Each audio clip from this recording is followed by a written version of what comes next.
This week's episode of the ArtTactic Podcast is brought to you by ArtTactic.com, where you can now check out our latest report, the Next Gen Artist Monitor Report on Matthew Wong, who was a self-taught Canadian artist known for his vibrant landscapes. You can read about his background, career timeline, and art market ecosystem by visiting ArtTactic.com.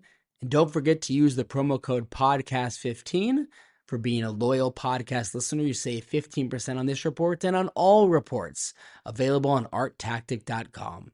Thanks for listening to the ArtTactic Podcast. I'm your host, Adam Green.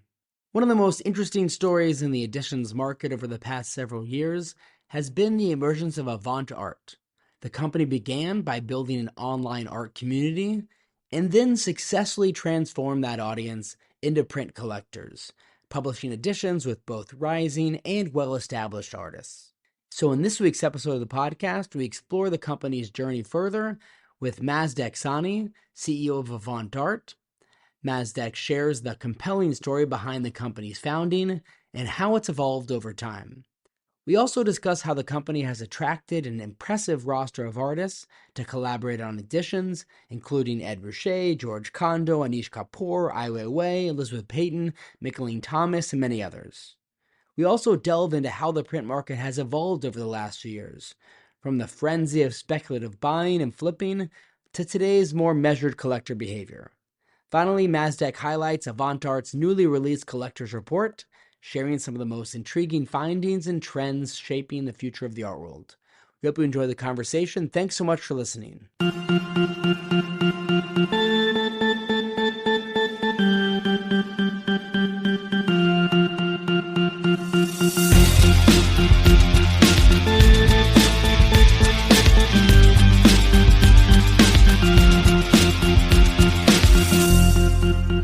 Mazdak, thanks so much for joining us. Thanks for having me. Absolutely. It's a pleasure to have you on.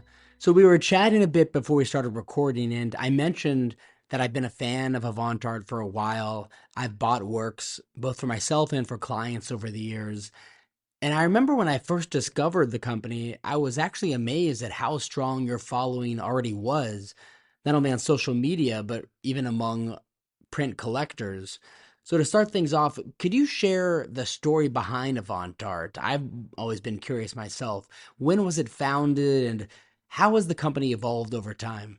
So my co-founders and I all came to art through music in different ways. I was a classical musician. I played the French horn for a long time and then was in the founding team of a music platform called Boiler Room that was based in London but really had an international audience. And in that audience were my two co-founders, and they come from a town that called Almere in the Netherlands that doesn't have any museums or galleries. It's actually getting its first museum this year. But when they were growing up, didn't have any way to access culture offline, so were engaged with art and fashion and music through the internet. And so we met because they were part of the community that I was building in music, and started to work together on how to build, community around the blog that they'd created around art. So they created this blog around all the visual artists they were discovering, and we very organically started to work together. And, as you're sort of inferring, we really built an online audience before we then started in 2017, started working directly with artists. And I think the company has changed immeasurably since it was just the three of us. But I think the ethos has always been pretty consistent, which has been how do we, as you said in your intro, how do we try and make it much more accessible for people to start discovering and collecting art of the highest quality? And I think, the vision is how do we connect this new generation who are energetic and enthusiastic with art and artists that they're going to be inspired by. So I think it's changed massively since it was just the three of us doing everything that the company did to now. But I think that ethos and that vision has remained pretty consistent.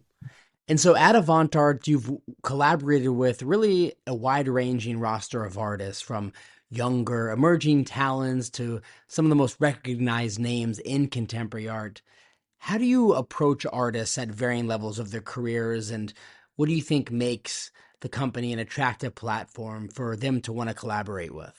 Yeah, I mean, I think each conversation and relationship is distinct. These, they're human relationships, and so I think everyone is individual. But I think artists care about, the artists we work with care that we care about presenting their work. So they care that we're perfectionists in, printmaking and production, and I think they also care about sharing their work with a large audience. And so that was, I think, in the early days, what was really attractive about the platform is we had 3.5 million people, who were excited to discover new artists, and I think that was a big part of the proposition. I think we have built a new generation of collectors. So many collectors who are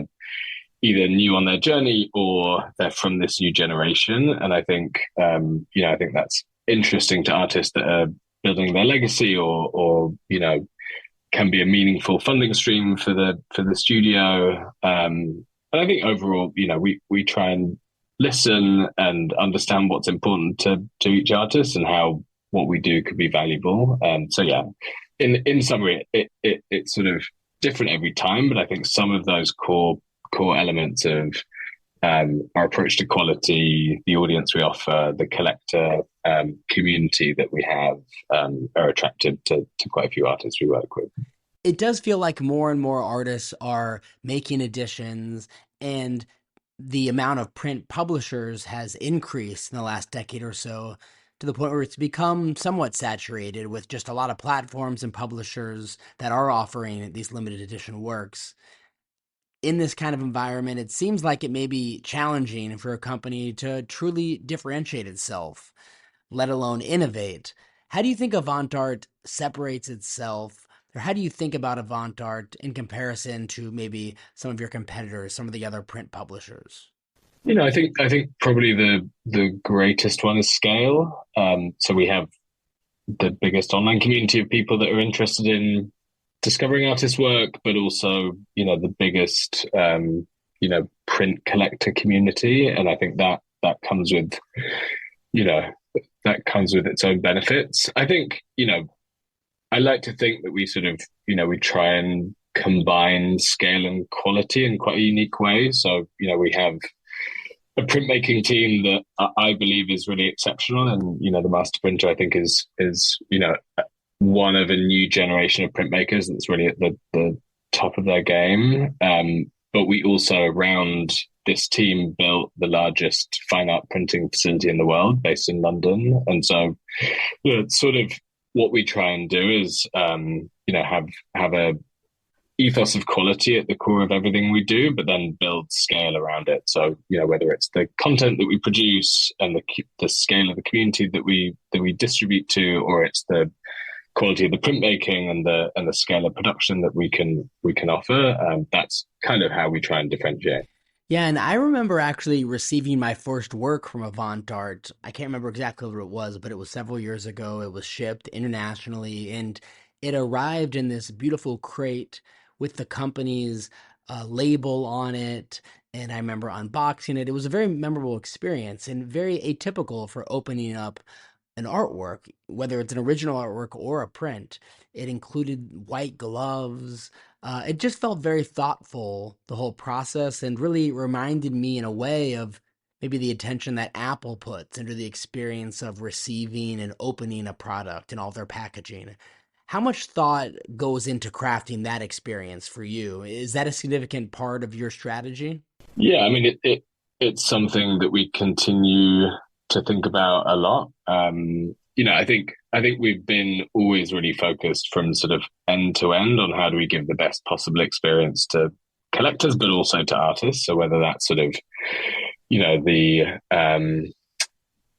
presentation of the project afterwards to an artist and communicating, what we've tried to do, or with the collectors, yeah, as you say, trying to think about the unboxing experience and the handling gloves and the way in which they're going to receive information and preempting their question, if they have hanging questions, there's a QR code that can give them a guide on hanging, or those sort of touches, I think, are really important. And I think it goes to really what we think is valuable, which is durable relationships where we can introduce this new generation to collecting, but then they can progress over time. I think that's sort of interesting on the collecting side. I think even more interesting, on the patronage side, as we've started to see as we've worked with museums. So we've started to do fundraising projects with museums, where collectors are supporting a museum by buying a benefit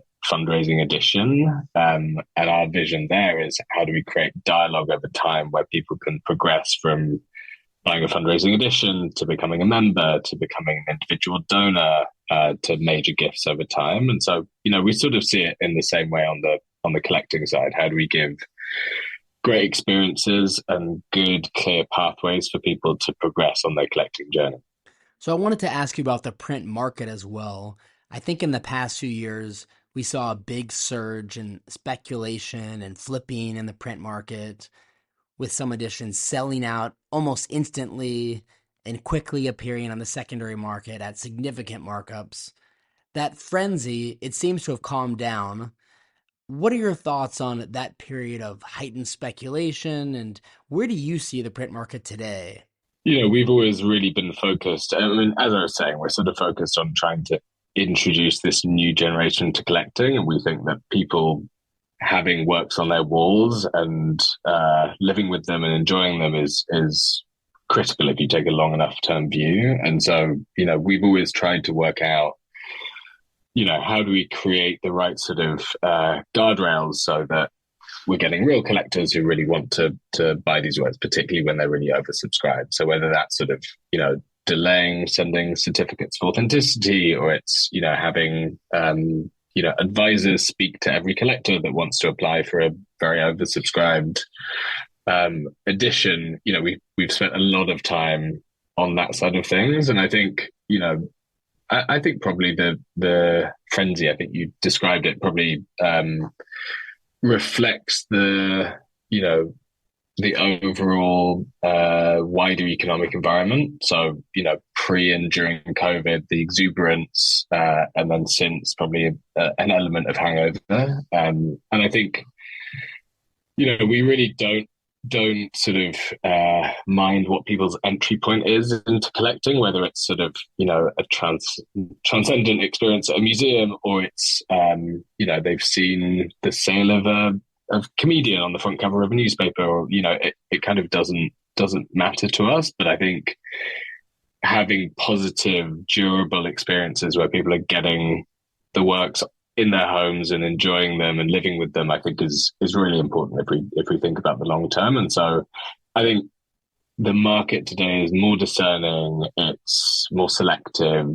I think people are buying work because they love it and they want to live with it. And I think that's, really only a good thing in the long term.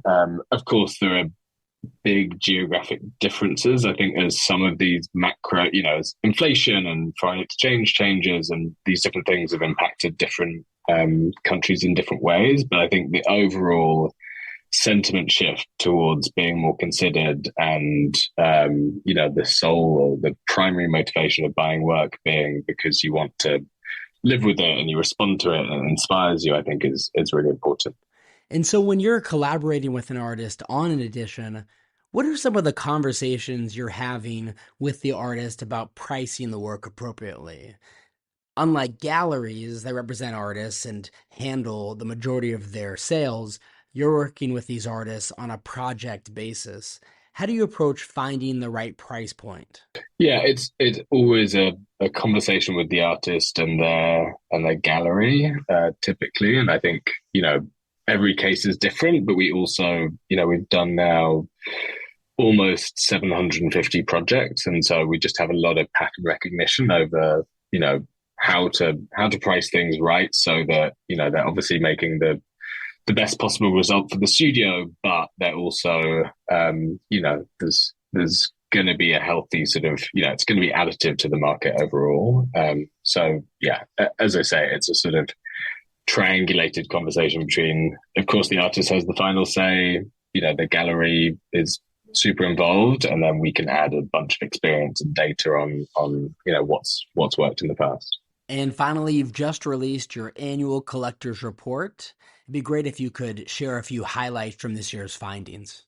Yeah, I mean, we published our first collector report last year because we felt that there was a lack of understanding of this new generation from the art world, and a lack of sort of dialogue between the two, really. And a lot of the findings from that first report really confirm what we knew from years building this community and engaging with them every day. So we knew that they were culturally engaged. We knew that they really cared about traditional art institutions, despite what, perhaps the stereotype might suggest.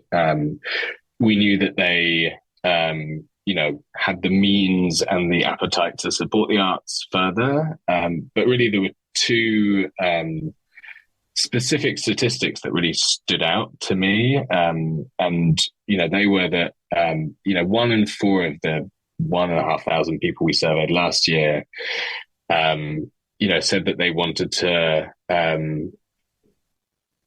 personally do more to contribute to museums in terms of fundraising, and 75% of them said they didn't know how to.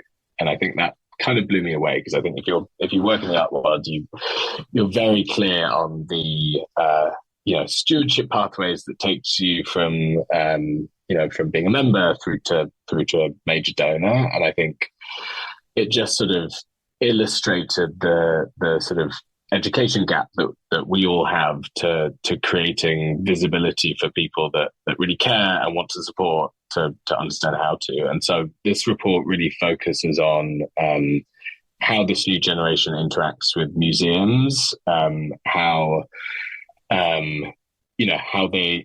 their energy and enthusiasm might be harnessed for greater support of our institutions at a really difficult time. And I think, the findings, I think, give us a huge amount of optimism.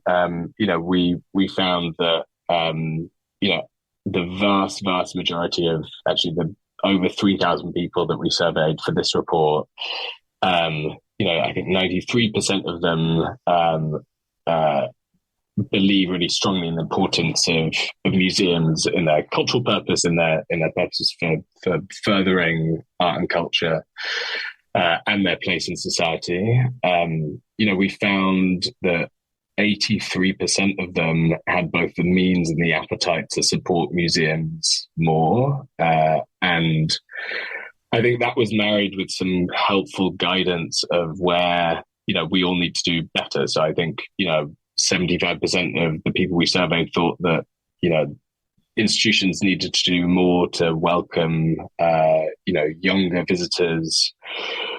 Almost half who were already giving to museums through museum memberships felt that they weren't getting value from their membership. So I think there was some helpful pointers on sort of where we need to adapt and modulate, but really the purpose of the report was to give more visibility into this new generation for the museum sector, because we feel that if we can create a more distributed base of people who are consistently giving to museums, that's really what we believe is part of the future of a sustainable model for funding of the arts. So yeah, that was the purpose. Well, thanks for highlighting some of the findings from this year's report. I definitely recommend our listeners check it out if they haven't read it already. And before we let you go, it'd be great if you could promote some of the recent or upcoming editions you have planned. We just finished an amazing project with Shireen Neshat, who is an incredible artist, who have been honored to build a great relationship with. So we just finished that project earlier this week. We have a project with Harlan Miller for a museum in the UK that's launching in April. We have Robert Longo for the Louisiana. So really starting to build this, this partnership program with leading museums, trying to sort of, in the first instance, raise lots of money, through selling editions as a benefit for them, but also in the longer term, try and put them into dialogue with this new generation of collectors and get them, help to steward these people through from collecting through to becoming individual donors. So, those are a few of the projects we've got coming up. Mazdak, thanks so much again for coming on the podcast and sharing more about the origin stories of Avant Arte, as well as your perspective on pricing strategies and how to collaborate with artists and many other topics. We really appreciate it. And if our listeners want to follow Avant Arte for upcoming releases, what's the best way for them to do that? I think we have we have lots of different social platforms. We have a website where people go particularly for collecting, but I would probably suggest signing up for our newsletter through the website, and you'll get a sort of exclusive snapshot of what's going on. Perfect. Thanks again. We appreciate it. Thank you.